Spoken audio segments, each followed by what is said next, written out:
SIFE University. My name is Kim Kwang-Ning, project leader. I'm Trần Diễm Hạnh, project leader. My name is Liang Wen, team leader. I'm Trần Phương Thảo, team leader.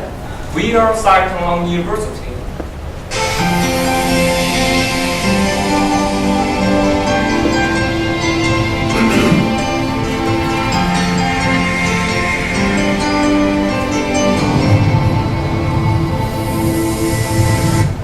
TLU's third private university in Vietnam, established in 1988. TLU University represents a new generation of guiding students and global study environment. After 23 years of building and developing, TLU University has overcome many difficulties and challenges to contribute to educational promotion and national prosperity. SIFE TLU was established on the 13th November 2009 after overcoming a sea of obstacles. Our aim is to create an energetic, competitive, and professional working environment, giving students chances to gain their own experiences through our team's activities. Our mission is, with all our heart, we help with each struggle. 50 members of SIFE TLU University are trying their best to improve their community. Now we have 4 ongoing projects. They are TPHCM, BTG, Volunteer Tour Guide, EFI, and Cooling. Today we are presenting one key project. They are TPHCM, supporting farmers in techniques of raising talent frogs. The situation causes some problem. Currently, while the urbanization is growing rapidly, instead of farming, many farmers have sold their land to move to the city with a desire to improve their living standard. Here's the question: why don't they change the life on their own land? According to the statistics of Ministry of Agriculture and Rural Development, there are up to 70% of Vietnam's population working farming. Their income is from $2 to $3 per household per day. With a level income, Vietnamese farmers have go with many difficulties in life. Therefore, we need a solution that have farmers make use of their spare land and ponds to improve their income as well.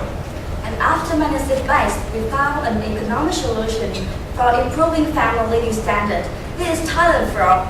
Talent frog is scientifically named Rana tigrina. This kind of frog is large in size and can well adapt with industrial raising conditions.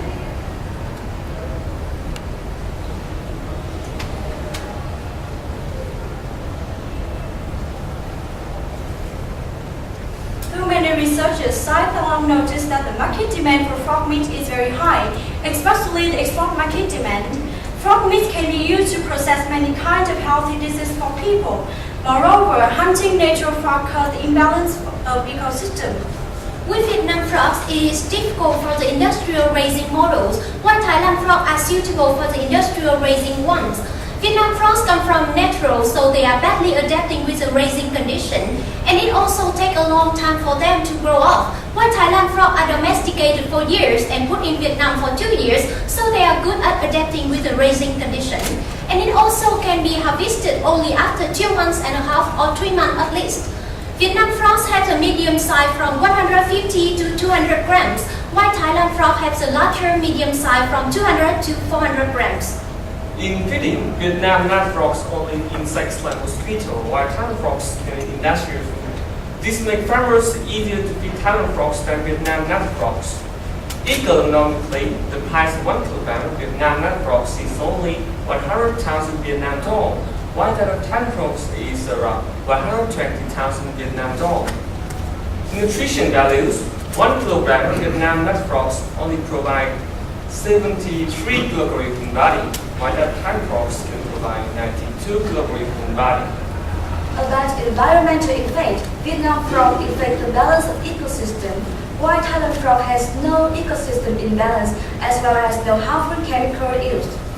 We have the support in knowledge from experts, Professor Nguyễn Lân Dũng from the Institute of Microbiology and Biotechnology of the National University of Hanoi.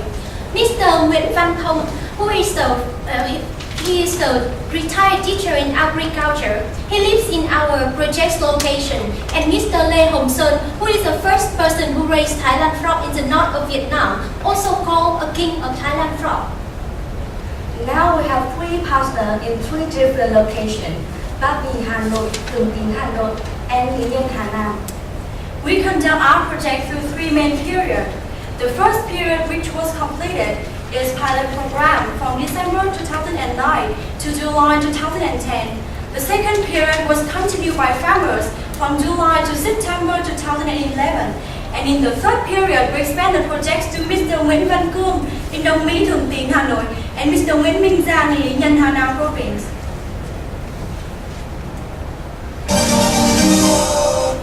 We provided ongoing advice and assistance to farmers in relation to entire life cycle and supply chain, including breeding, feeding frogs, health frogs, including diseases, processing frog meat, sales and marketing, including advice on package customer, marketing and profit analysis.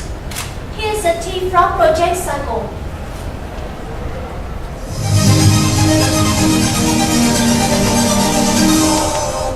The first period of our project is located in Phú Nghĩa, Phú Đồng, Ba Vì, Hà Nội.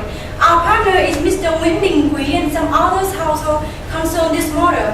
There is a pond with 220 meters square, so we decided to have 2,000 number of bread, and the total cost is about $363. The surviving frogs reached 36.2%. More than half frogs died because of lack of feeding attendant skills and experience. In other words, the pilot program was launched in the winter, in which the conditions were very tough for frogs' growth.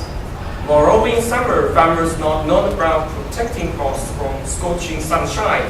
Being bred in May 2010, a lot of frogs died because of weather. Tan frogs cannot survive at more than 35,000 degrees. Besides lack of feeding skills, resulting in the death of half frogs in total. Financially, however, farmers not known about protecting frogs from the farmers got back money equal to investment in selling breast frogs. They got a lot of professional experience about investment in feeding frogs.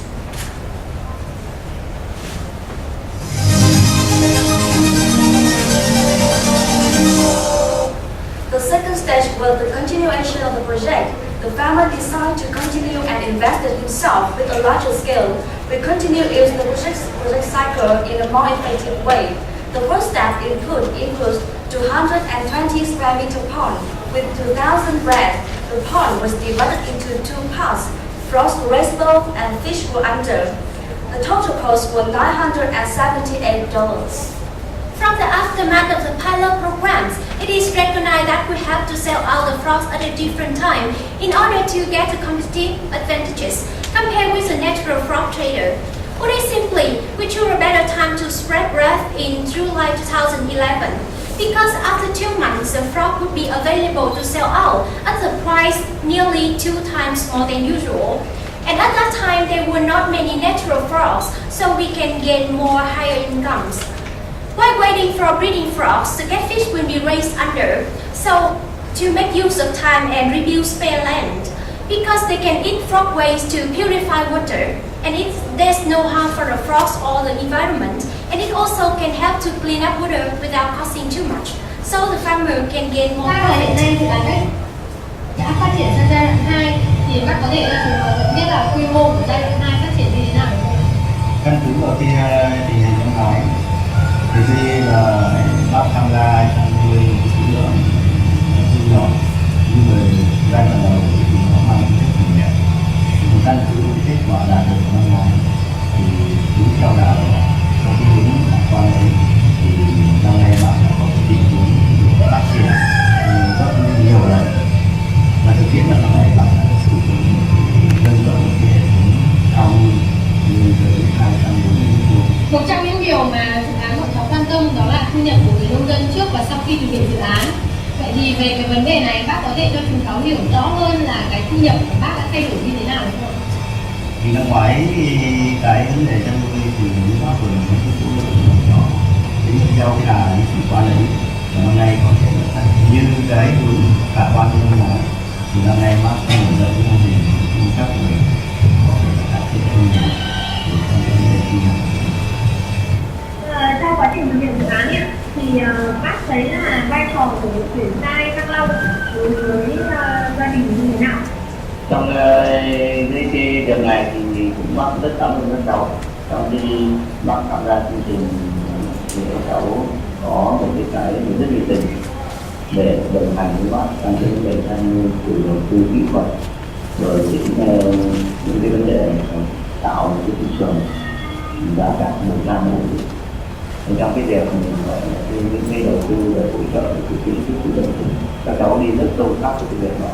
Những cái đối chủ quan thì thực ra là các cháu đôi khi mà có những cái gì cũng sẽ không được nhiều, cho nên là các cháu được thì các cháu hỗ trợ tư vấn cái vấn đề kinh tế, đôi khi cái đối chủ quan mà cũng có những cái hơi sâu sắc lắm. Nếu mà những người nông dân xung quanh đây họ muốn phát triển cái mô hình công nghiệp bằng cách ở đây Thái Lan, cái thứ nhất là bạn ở đây rất là ủng hộ, quan điểm ban đầu rất ủng hộ và hỗ trợ để cũng như bà con xung quanh có cái định hướng để phát triển chăn nuôi. Và bạn bên cạnh này cái chủ quan là bạn cố gắng làm sao để động viên một số các bộ xung quanh để người ta tích cực để tham gia cái chương trình dự án này.